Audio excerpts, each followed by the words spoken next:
Hey, what's up, you guys? Didn't see you there. So I'm out here Sunday, kind of mid-afternoon, 2-ish, early December. It's like 60-ish degrees out, and it's supposed to get colder this week, actually colder in a couple hours.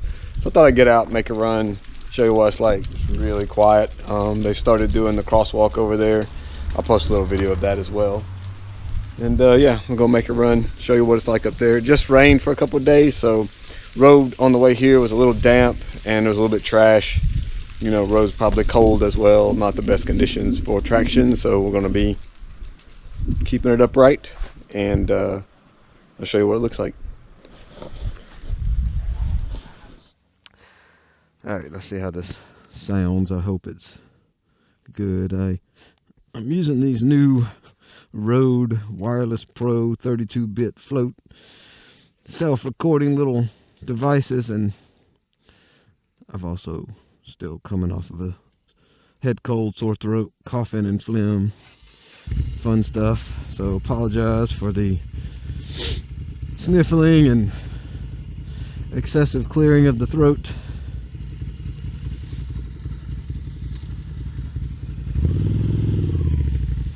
Yeah, it's about 2 o'clock.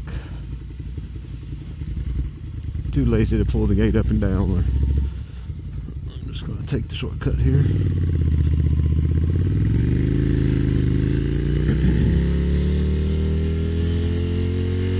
Man, that's a heavy oil line there. I guess it's the same one that was there from before. No, it looks like it. Well, yeah, I guess it is. Looks worse than it did last time I saw it, like a month ago. Like I said, the last couple of days have been pretty wet.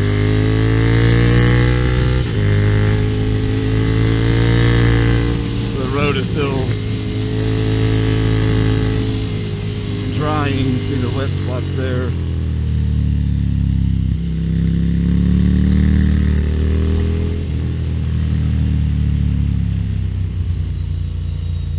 I saw that prelude last night on the way home. Bright yellow. Yeah, so what's been going on? We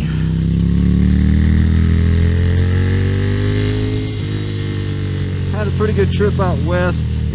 Went out and explored some really cool roads out there, and didn't get to do, you know, there's always more than you have time to do whenever you do stuff like that, but we got a good chunk of the roads we wanted to look at out there. And you know, I was telling Lori, the terrain is so crazy out there. You know, there's a lot of flat, obviously, with the desert type thing, but there's a lot that's not flat, and we have a lot of elevation around here, but it's this sort of gradual changing elevation, right? So we get these mountains and these rolling hills and that type of stuff. But man, out there it's just like huge cliffs and just sudden sharp drops. It makes it so much more.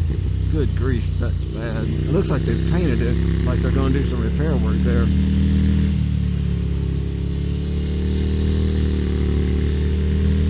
They're supposed to do the repave here in about 6 months, probably, maybe less.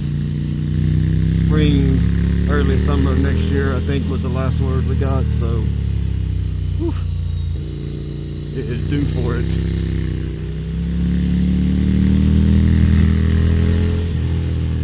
Yeah, the roads will drive around the edge of a canyon or a drop off, and it's just freaky how much risk there is. Kyle.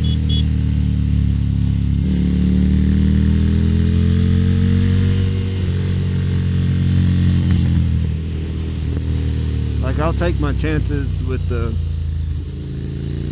terrain and the trees and stuff out here versus, you know, guardrails and things like that. But man, some of those drop-offs, like, you do not want to go over or, you know, wash out or anything on a motorcycle, especially.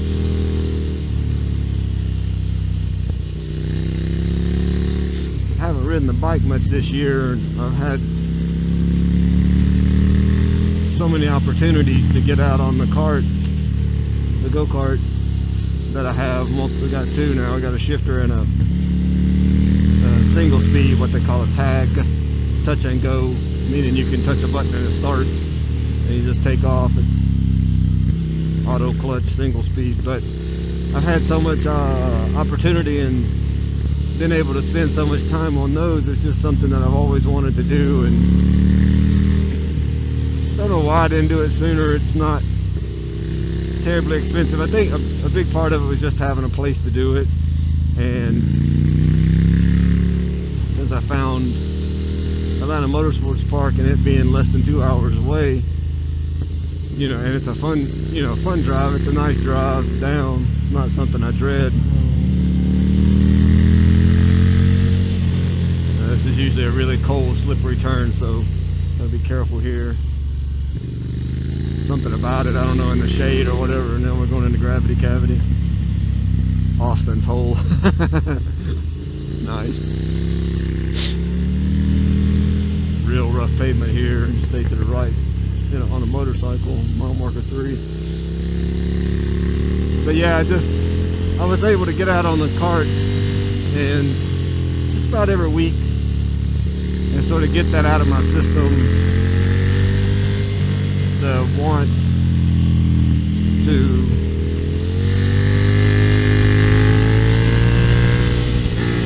go fast.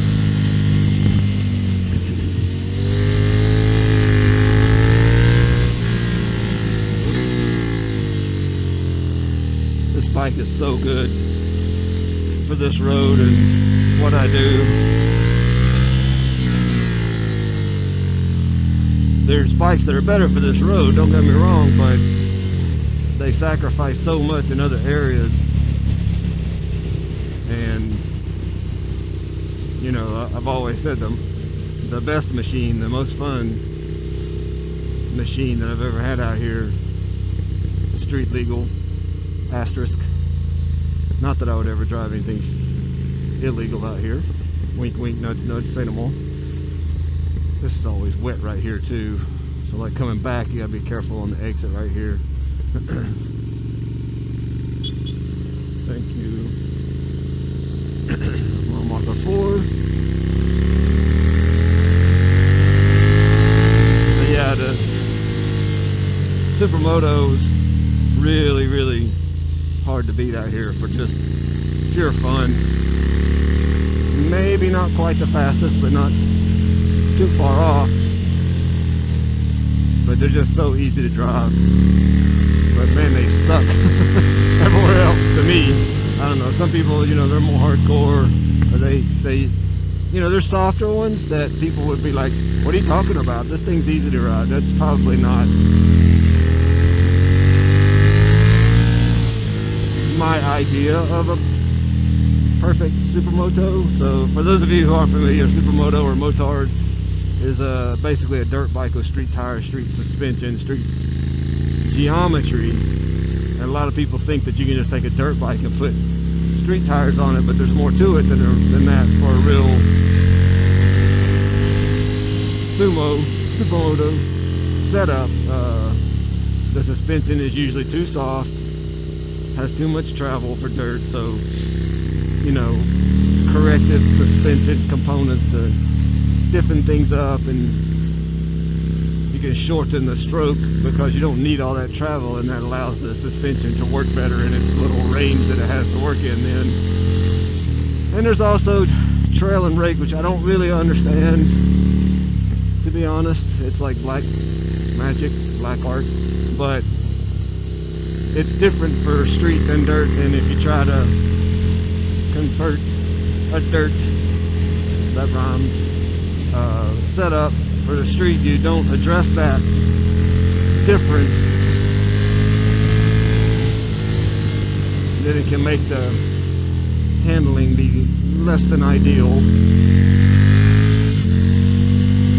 Potholes on the right, potholes on the right, pothole on the left. Man, that was bad on the right there. But yeah, this bike it's got the wide bars and the open front ends. It kind of gives you that exhilaration of going faster than you really are, because there's so much wind, you know, nothing to stop the wind or direct it over you like a sport bike or a touring bike maybe. So you feel like you're going faster, and it gives you that rush without having to really go quite so fast. The wide handlebars give you a lot of leverage, so it can flick back and forth really fast. Plus I did the stock wheels are like this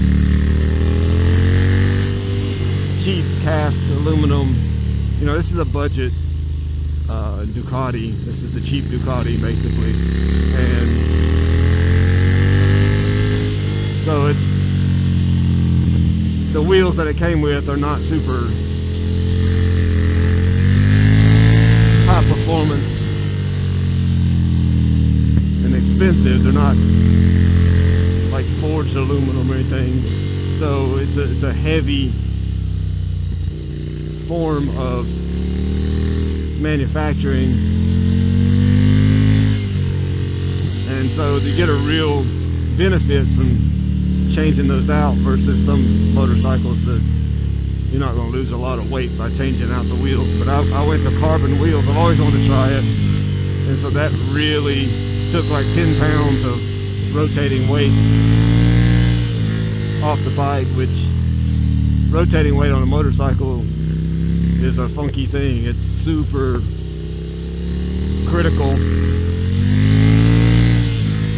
in determining how the bike feels and performs, and so every pound basically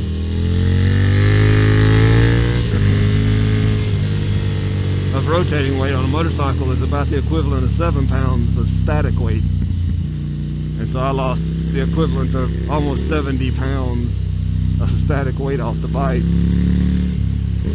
And the cool thing is it helps in all areas. You know, you can do modifications to motorcycles and spend as much or more money than I spent on the wheels, and it'll just improve in one aspect, like acceleration. You know, you can do exhaust and intake and tune and spend a lot of money on that stuff, but it only helps in one area. The cool thing about the wheels is it gives it faster acceleration, it gives it faster braking,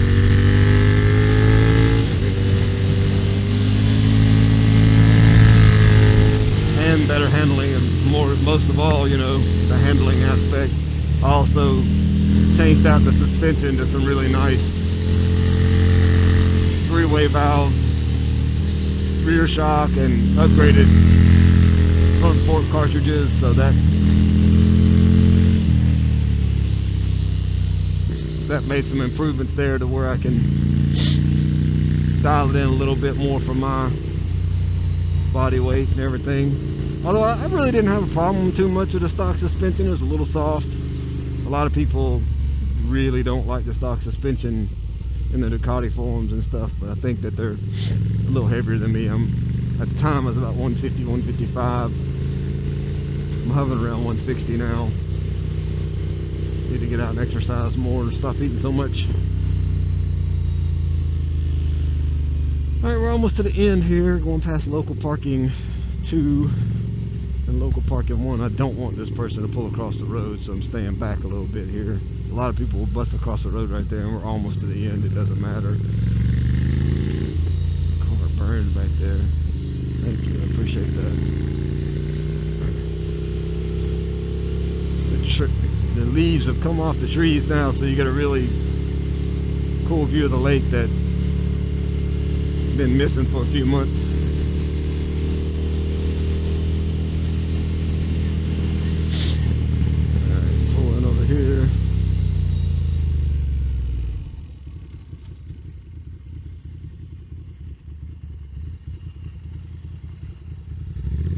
there's some rocks here. It's this kickstand I have on here, because I put that aftermarket suspension on, it's stiffer, and and I put it on, set it up kind of tall, so it raised the back end for more ground clearance. But the problem was, now the bike leans over so far because it's taller, and so I bought this aftermarket kickstand that's adjustable, thinking that way I can move it out. Well, all the way at full length, it's still shorter, I think, or about the same length as the stock kickstand, so that did no good. All right, I'll take a break for a minute here. But yeah, I mean, how's this? Awesome day out. Zero. How often you see this on a Sunday at 2 p.m. and there's 0 people at the overlook and it's 60 degrees out? All right, be right back.